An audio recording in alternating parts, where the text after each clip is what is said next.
Good afternoon. I'm Chief Robert McCullough. I'd like to first start by introducing everyone with me. To my right is our County Executive, Johnny Olszewski, our Administrative Officer and soon-to-be County Executive, DeAndrea Walker. To my left is Chief Joe Dixon, Delegate Carl Jackson, Delegate Nick Allen, and Delegate Kathy Forbes. I want to begin by thanking all of our officers and detectives who work tirelessly to make Baltimore County a safer place to live, work, and to visit. Your dedication and commitment are to be commended. I'd like to first recap our timeline from last night. As I shared last night, around 7:15, it was actually specifically 7:12 p.m., there were multiple callers to 911 reporting shots fired in the area of White Oak and Loch Raven Boulevard. That's the 8500 block of Loch Raven Boulevard, that area. Simultaneously, there were also calls regarding a car on fire, which resulted in the fire department's response. Upon arrival, officers found a vehicle fully engulfed in flames and several individuals suffering from apparent gunshot wounds. One person located near the vehicle was pronounced deceased on the scene. 9 other people were located outside the vehicle, the majority suffering from gunshot wounds. At this time, detectives believe that all 10 individuals were inside the vehicle at the time of the shooting and the subsequent crash. 1 of the 10 victims was pronounced deceased on the scene. 8 people suffered from gunshot wounds. The injuries sustained by the 10th victim do not appear to be associated with the gunshot wound. All 9 victims were transported to trauma centers here locally. At this time, 1 of the 9 victims has been released. The victims are between the ages of 14 and 27 years of age. 2 of the injured are females. The deceased has been identified as 26-year-old Charles Graham, Jr. of Baltimore City. A breakdown of their ages has been emailed out and posted online. At this time, the search for those responsible continues. Last night there was a question about the Blessing homicide and the funeral. The Andrew Blessing homicide occurred not far from yesterday's shooting, and it's an ongoing investigation. At this point, nothing has been ruled out. We are taking a look at all serious crimes that have occurred in that area. There was also a question about retaliation. Right now, we're taking and considering the whole situation in terms of retaliation and dealing with that. We will have additional marked patrol units, our Eastern Community Action Team officers, our outreach officers, and our other detectives and undercover capacity personnel working in that area. The Maryland State Police has also reached out as well, and we have requested additional patrol presence from troopers from the Golden Ring Barrack. Our message to our homeowners: we are here for you. Some of the resources that have been deployed will be easy to spot, others won't be, and that's by design. We will have our resources out there in the community continuously working. The Precinct 6 Captain, Captain Craig Schroeder is here, and he's assured me that they will have around-the-clock coverage to cover that community over there.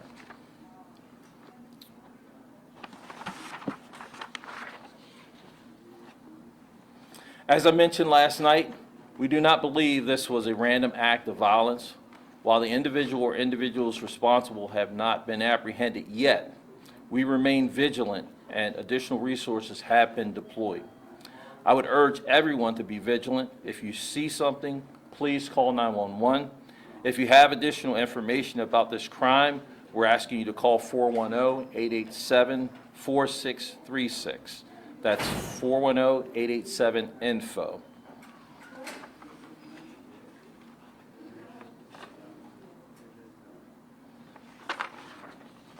In closing, I want to express my heartfelt gratitude to the community for their quick actions and willingness to assist law enforcement. I want to assure all Baltimore County residents that the safety and security of our communities remains the department's top priority. And incidents of violence will not be tolerated or normalized in Baltimore County.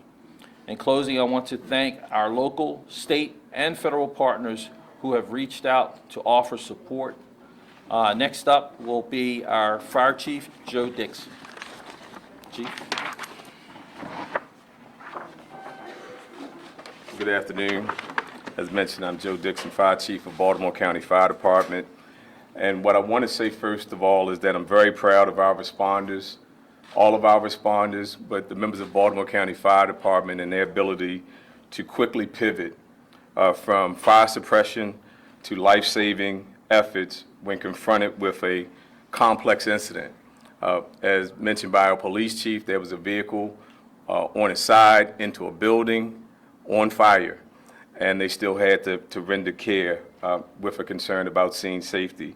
So their decision-making and quick actions were integral to successful mitigation of that scene. The establishment of command, the implementation of a plan, and then the execution of that plan. And then the seamless transport of, as mentioned, 9 individuals to our surrounding shock trauma facilities.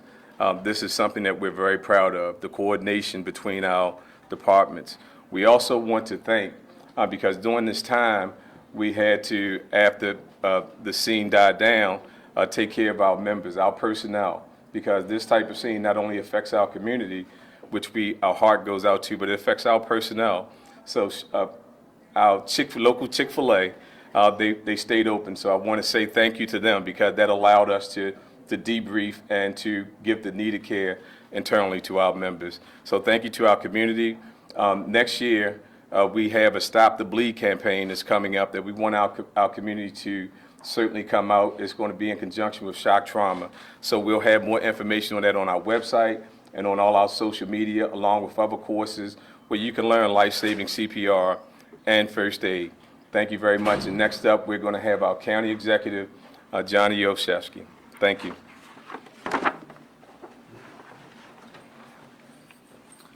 Thank you, Chief. Good afternoon to all. I'll first begin just by echoing my appreciation to the men and women of our fire and police departments for the incredible work that they have done and continue to do under the direction and leadership of Chief McCullough and Chief Dixon. We know that some of our first responders have been working literally around the clock on this case, and I want to assure the public what the Chief has said, what Chief McCullough has said, that we are fully committed to ensuring that we bring those who committed this act to justice. Have every confidence in the ability of the men and women of the police department to do just that.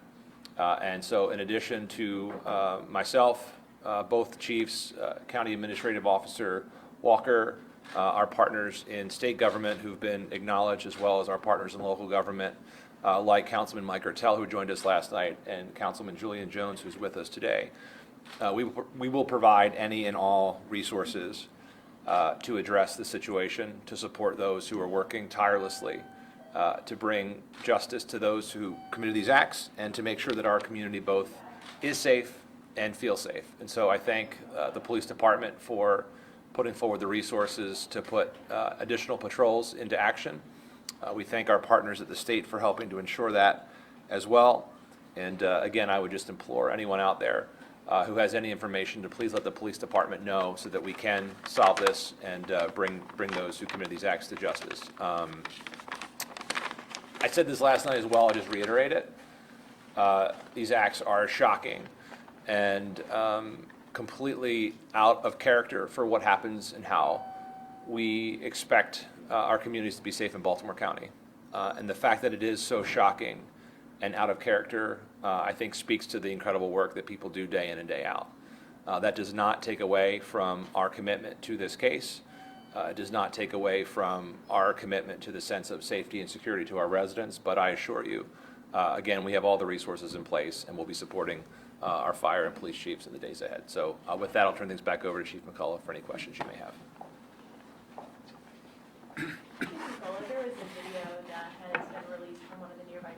that showed after the car ran into the building and caught fire and some of the gunfire erupted, 3 people looked like they got into another vehicle and then drove off. Are you looking for 3 suspects right now? Do you have any idea who they are, or are any of those individuals included in the 10 individuals that I were hurt in one of those? Right now, our investigators are looking at all leads and all information in this case, so they're working to track down that type of information right now. You mentioned four. So you don't know who the suspects are at this time? We're working on the case, and I'm not able to talk about that at this time. Chief, you mentioned a couple of times that it's a targeted event. How do you come to that conclusion? And you said one person has been released. What are they or any other survivors telling police what happened? Well, at this time, of course, we always attempt to get the cooperation of anyone that's involved in the incident.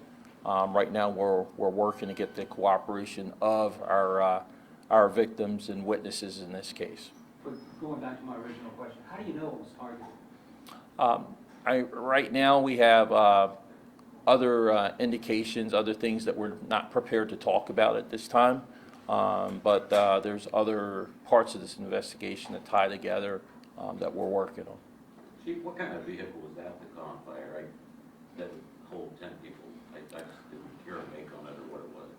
I'm not 100% sure, Fire Chief, did we ever determine what type of vehicle that was? I know somebody said something to me that it was possibly a Dodge product, but I'm not 100% sure. It appeared to be an SUV. Where exactly did this incident start?